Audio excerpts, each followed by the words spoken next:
Buongiorno, i titoli. A Palermo la spiaggia di Mondello divide la politica e i cittadini dopo la decisione del Consiglio di Giustizia amministrativa di lasciare la gestione alle italo-belga nonostante le polemiche dei mesi scorsi. Ancora provato per le violenze subite, il catanese Alessio Catanzaro, attivista della flottiglia, rientrato la scorsa notte a Mantova, dove abita, ai nostri microfoni denuncia seviziati in tutti i modi. A Gela, 3 sacerdoti ascoltati dai magistrati in un'aula di tribunale nel processo che vede imputato un fedele della Chiesa Madre accusato di abusi sessuali su un minorenne. A Catania le piste ciclabili sembrano un vero e proprio percorso d'ostacoli. In città la mobilità sostenibile resta una chimera. Ancora irrisolta la crisi idrica ad Agrigento, da giorni tante famiglie sono senza acqua e dopo il fermo delle autobotti private cresce la protesta dei cittadini esasperati, anche per una rete ormai colabrodo. Spettacolo sul palco del Teatro Vittoria di Colonna di Vittoria a spasso con Daisy. La storia racconta di un'amicizia che va oltre i pregiudizi razziali e la differenza di età.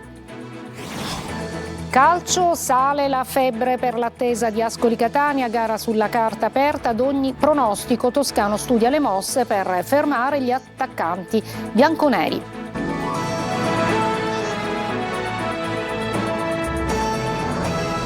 Eccoci, buongiorno, benvenute e benvenuti. E dunque la spiaggia di Mondello resterà ancora per una stagione alla italo-belga, all'indomani della decisione del Consiglio di Giustizia amministrativa, politica e cittadini divisi sulla scelta dei giudici amministrativi. Manlio Viola.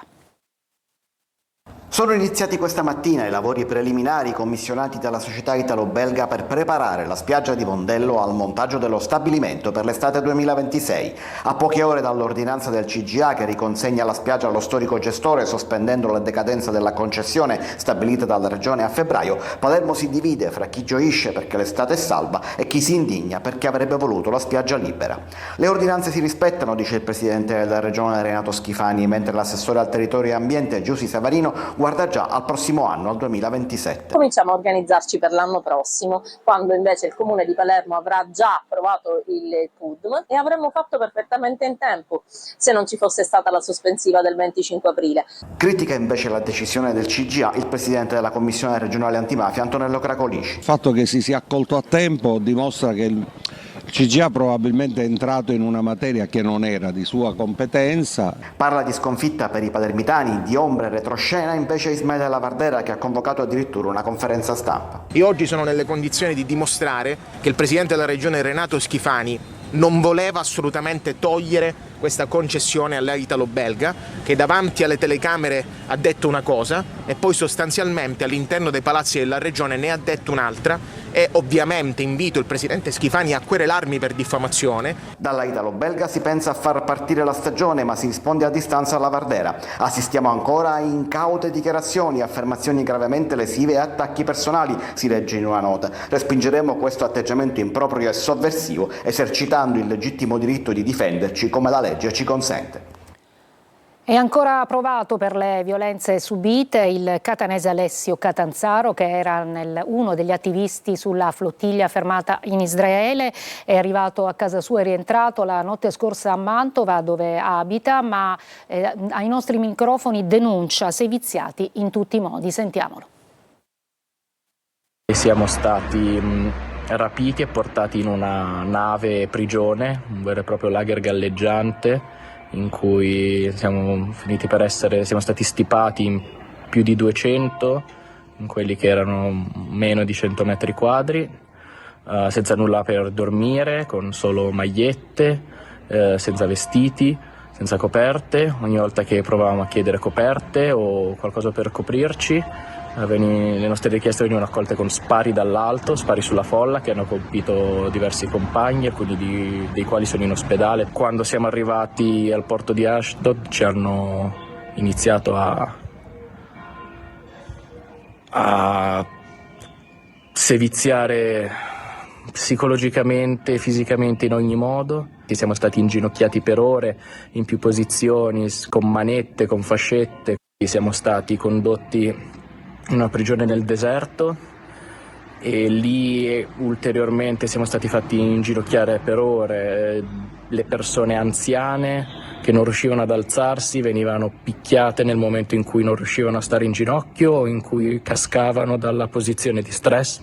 E è passata un'intera giornata poi così, quella di mercoledì, in una condizione di incertezza in cui venivamo costantemente trasportati da una cella all'altra, ammanettati, mani davanti, mani dietro la schiena, un'esperienza terribile. Adesso a Gela non una celebrazione religiosa, ma un'aula di tribunale. 3 i sacerdoti ascoltati dai magistrati nel processo che vede imputato un fedele della Chiesa Madre accusato di abusi sessuali su un giovane, anche quando era minorenne. GR Italia. Una processione di sacerdoti, questa volta lontano dall'altare, è diretta verso il tribunale. È il quadro che si è presentato davanti al collegio penale presieduto dal giudice Fabrizio Giannola, dove sono stati ascoltati 3 testimoni chiave nel processo a carico di un fedele molto conosciuto nell'ambiente della Chiesa Madre di Gela e impegnato in numerose attività parrocchiali. Secondo l'accusa, l'uomo avrebbe avuto rapporti sessuali con un giovane, episodi che, stando alle contestazioni, si sarebbero verificati anche all'interno della Chiesa in un periodo in cui il ragazzo non aveva ancora raggiunto la maggiore età. L'inchiesta prese avvio dalle dichiarazioni rese dal giovane, oggi parte civile nel procedimento. In aula hanno testimoniato il parroco e l'allora viceparroco della chiesa. Sarebbe stato proprio il viceparroco, insieme a una fedele impegnata nella gestione delle attività parrocchiali, a raccogliere per primo il racconto del giovane. Dalle testimonianze sarebbe inoltre emerso che il viceparroco informò il vescovo Rosario Gisana della vicenda, mentre il parroco avrebbe appreso dei fatti successivamente proprio dalla diocesi. L'esame dei testimoni si è svolto a porte chiuse, vista la delicatezza dei contenuti affrontati. La difesa dell'imputato intanto continua a respingere ogni accusa e parla di incongruenze nelle dichiarazioni della presunta vittima. Al centro dell'istruttoria anche il contenuto di alcune chat acquisite agli atti. Nelle prossime udienze sarà ascoltato lo stesso imputato, che dovrà fornire la propria versione dei fatti. Una vicenda che riporta ancora una volta l'attenzione sulla diocesi di Piazza Armerina, già profondamente segnata dalla recente condanna definitiva dell'ex sacerdote ennese Rugolo per abusi sessuali su minori, e resta aperto anche il procedimento per falsa testimonianza che vede imputati il vescovo Rosario Gisana e il vicario giudiziale Vincenzo Murgano, accusati, secondo l'ipotesi della procura, di avere tentato di insabbiare il caso Rugolo. Aniscemi dopo la visita a sorpresa di ieri della Meloni e l'annuncio dei 150 milioni, gli sfollati continuano a chiedere risposte concrete e tempi certi per i ristori. Ancora GR Italia. All'indomani della visita della Premier Meloni, tra gli sfollati prevalgono ancora incertezza e paura che gli annunci possano non trasformarsi rapidamente in interventi concreti. Aniscemi, dopo mesi di emergenza e abitazioni abbandonate, la visita della Premier ha riportato al centro il tema dei fondi destinati al territorio colpito dall'evento franoso. Nel corso dell'incontro in aula consiliare con i rappresentanti delle famiglie evacuate, la Meloni ha assicurato che già oggi il Consiglio dei Ministri dovrebbe mettere in campo 150 milioni di euro. A portare le preoccupazioni degli sfollati al tavolo del confronto è stato il presidente del comitato evento franoso Francesco Rizzo, che ha chiesto rapidità negli interventi e continuità nelle risorse per evitare che i fondi annunciati restino un provvedimento isolato, un confronto diretto, a tratti anche teso, che però il comitato alla fine definisce positivo. Noi abbiamo rappresentato le esigenze dei cittadini, ci ha rassicurati che stanno lavorando per dare le risposte a tutti i cittadini, per dare un equo indennizzo e per far rientrare i cittadini che non hanno perso le case al più presto nelle loro abitazioni in sicurezza. Due le direttrici annunciate dal governo: da una parte la messa in sicurezza del territorio e il ripristino delle infrastrutture, soprattutto quelle viarie, dall'altra gli indennizi per le famiglie che hanno perso la casa e le demolizioni degli immobili dichiarati inagibili. Adesso però, più degli annunci, gli sfollati aspettano i fatti. Tutto passa dall'esito del Consiglio dei Ministri e dalla tempistica con cui le misure promesse diventeranno operative sul territorio. A Catania la polizia ha arrestato un pregiudicato che aveva utilizzato la casa della nonna per nascondere oltre 3 kg di droga nell'appartamento. Il fiuto del cane Ares, lo vedete nelle immagini, ha fatto scoprire il nascondiglio con le buste di cocaina, hashish e marijuana. Il pusher negli ultimi tempi andava spesso a trovare la nonna per prendere le dosi di droga da spacciare. Restiamo a Catania, le piste ciclabili sembrano un vero e proprio percorso ad ostacoli.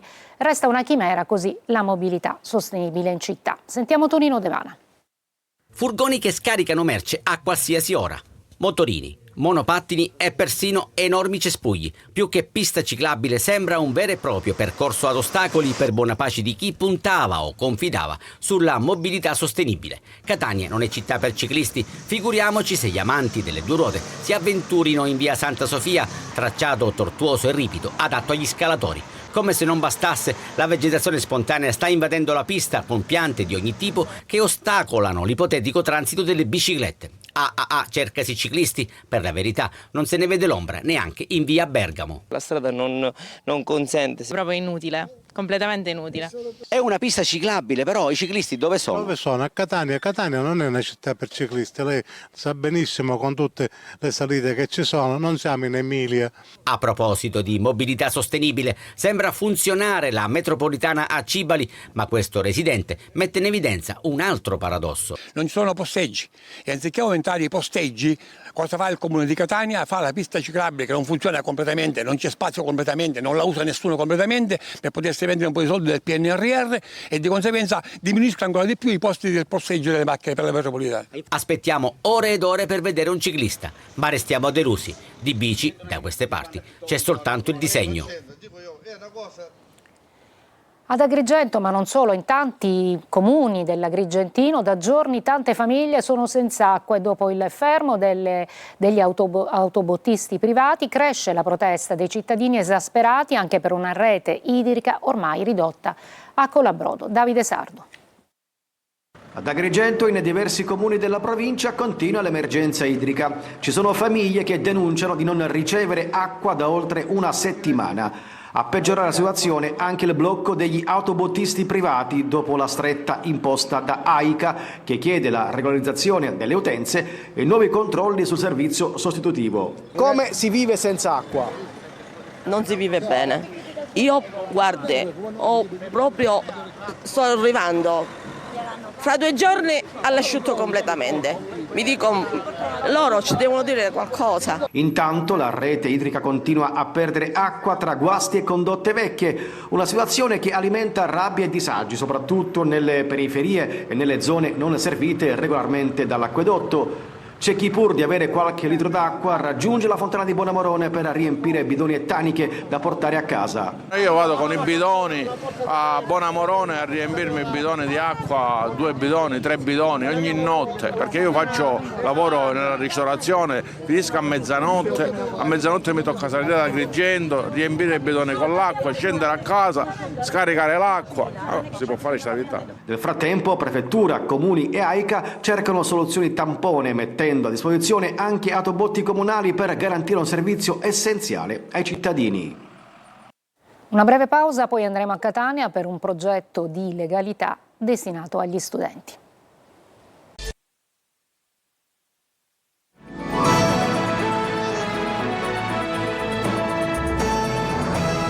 Parte da Catania e si estende in tutta Italia Capaci di crescere. Il percorso promosso dalla Fondazione Bene è dedicato alla promozione della cultura della legalità.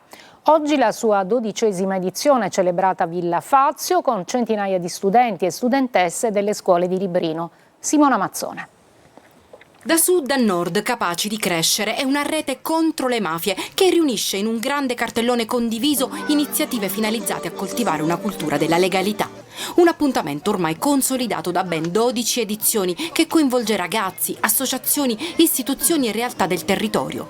Qui a Villa Fazio una giornata dedicata a studenti e studentesse delle scuole ricadenti nel territorio di Librino. Per questo 2026 abbiamo scelto come tema proprio quello delle parole, perché vorremmo spiegare ai ragazzi che un contesto di legalità si costruisce anche attraverso un linguaggio di rispetto nei confronti dell'altro. Attraverso incontri, testimonianze, momenti di approfondimento e attività laboratoriali, il progetto evidenzia l'importanza della memoria e della lotta alle mafie in un luogo simbolo come Villa Fazio, un bene tolto alla mafia, sempre affollato di giovanissimi. Studio, gioco, faccio sport, faccio di tutto qui.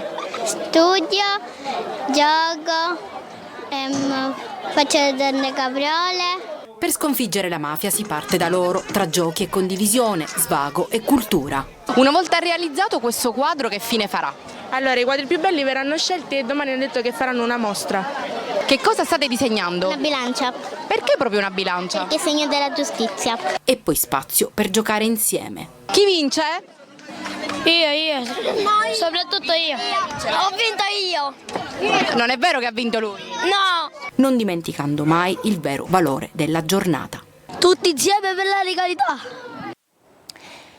La pagina degli spettacoli sul palco al Teatro Colonna di Vittoria, nel Ragusano, a spasso con Daisy. La storia racconta un'amicizia che va oltre i pregiudizi razziali e la differenza di età. Veronica Barbarino. Ridai che non dovresti guidare. No. Troveremo qualcuno che lo faccia per te. Non accadrà mai, sono fatti miei. Nell'America del dopoguerra, la burbera Daisy, un'anziana insegnante ebrea, è costretta dal figlio ad accettare un autista per i propri spostamenti. Si tratta di Hawk, un uomo afroamericano con cui inizialmente è diffidente e distante. Questa non è la strada giusta. Ti ordino di tornare subito indietro. Eccolo là il negozio. Ah! Sul palco, a conclusione della stagione teatrale Vittoria, colonna d'arte, Milena Vukotic dà anima e sensibilità alla protagonista di A spasso con Daisy per la elegante e misurata regia di Guglielmo Ferro. È uno spettacolo che ormai facciamo da tanto tempo, che facciamo tutti e tre con grande passione e con grande convinzione. Salvatore Marino, Maximilian Nisi ed io. Il personaggio è una signora che sente molto anche il peso del razzismo che gli viene imposto. Tra ironia sottile e momenti di grande emozione, i due personaggi sviluppano un legame profondo e sincero, capace di superare barriere culturali e sociali. Mamma. Vai a flirtare con le infermiere. Ci vuole tutto per sé. Uno spettacolo teatrale che con leggerezza e profondità fa sorridere, riflettere e commuovere. Lui ti paga ancora. Ci fermiamo, brevissima pausa, poi lo sport, il calcio, perché anche sale la febbre dell'attesa per Ascoli Catania.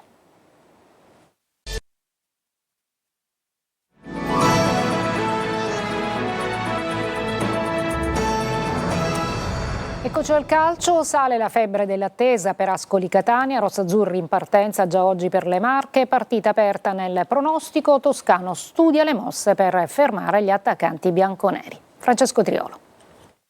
La partenza oggi anticipata, il Catania già in clima Ascoli, non poteva essere altrimenti dopo aver superato l'ostacolo Lecco e con all'orizzonte una doppia sfida d'altra categoria. C'è in palio il pass per la finale tra due squadre che hanno sperato di centrare la promozione in Serie B durante la stagione regolare, più l'Ascoli che il Catania, a dire il vero, considerato che i bianconeri ci sono andati veramente vicino sino all'ultima giornata. È una squadra completa, la squadra di Tomei. Ha in Duffizzi il miglior marcatore con 13 reti più 9 assist e Ingori la spalla giusta, 12 gol e 6 assist, numeri che fanno comprendere come i rossazzurri devono ritrovare la compattezza del reparto arretrato trafitto 3 volte mercoledì sera dal Lecco. Con l'Ascoli certi errori di distrazione o poca attenzione possono costare caro. Toscano ha già iniziato a preparare la sfida del Duca, deve verificare le condizioni fisiche di Donnarumma e Casasola, che comunque hanno evidenziato miglioramenti significativi. Le due squadre si sono già incontrate ad inizio stagione, era il precampionato, gambe ancora imballate, finire a 0-0 un'amichevole estiva dove già si intravedeva la qualità di entrambe. Si gioca alle 20 domenica sera, la prima ad Ascoli, mercoledì prossimo alle 21 al Massimino, con il fattore campo al ritorno da sfruttare. Non c'è più il vantaggio del doppio risultato e anche di questo occorre essere consapevoli. In caso di parità sono previsti supplementari e rigori. Al del Duca confermato il divieto di trasferta ad Ascoli per i tifosi rossazzurri, in ragione non solo di quanto accaduto a Lecco ma anche di una rivalità di vecchia data. Il divieto di acquisto dei biglietti per la trasferta di Ascoli per i residenti a Catania e provincia, di cui avete sentito parlare nel servizio, rientra in un provvedimento più ampio arrivato direttamente dal Ministero che, dopo i fatti di Lecco, prevede restrizioni per le trasferte ai residenti nella provincia di Catania fino alla fine di gennaio del 2027, con conseguente chiusura del settore ospiti dei vari stadi che ospiteranno appunto le partite del Catania. E oggi, dopo il TG, vi ricordo l'appuntamento con Preview condotto da Marco Carli, che con i suoi ospiti in studio svilupperà i temi dell'andata della semifinale playoff fra Ascoli e Catania. Dunque, fra poco con Preview.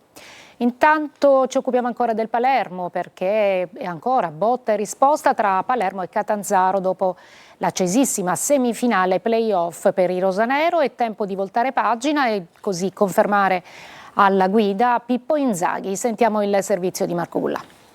Palermo-Catanzaro non è ancora finita. A distanza di 2 giorni dal triplice fischio, le due società continuano a duellare a suon di comunicati stampa sulle responsabilità di quanto successo prima, durante e dopo la gara. Queste sono le foto di come la squadra calabrese ha ridotto gli spogliatoi del Barbera dopo i festeggiamenti per il raggiungimento della finale playoff.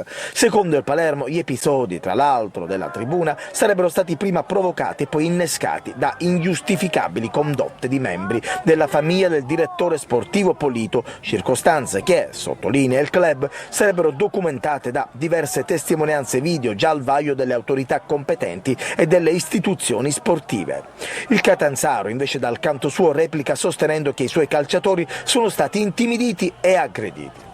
Ma adesso per il Palermo sarà già tempo di voltare pagina, pensando alla ripartenza che sarà, a meno di colpi di scena, incentrata sempre su Pippo Inzaghi, che ha dichiarato apertamente di voler restare in rosanero. Inzaghi però vorrebbe determinate garanzie, ovvero rinforzi che possano permettere al Palermo di fare un ulteriore salto di qualità. Per il resto c'è ancora tempo, quel tempo che deve aiutare società e ambiente a far passare l'amarezza di rimanere in B ancora un altro anno. È tutto per questa edizione, vi ricordo la prossima alle 19. Grazie per l'ascolto e buon pomeriggio.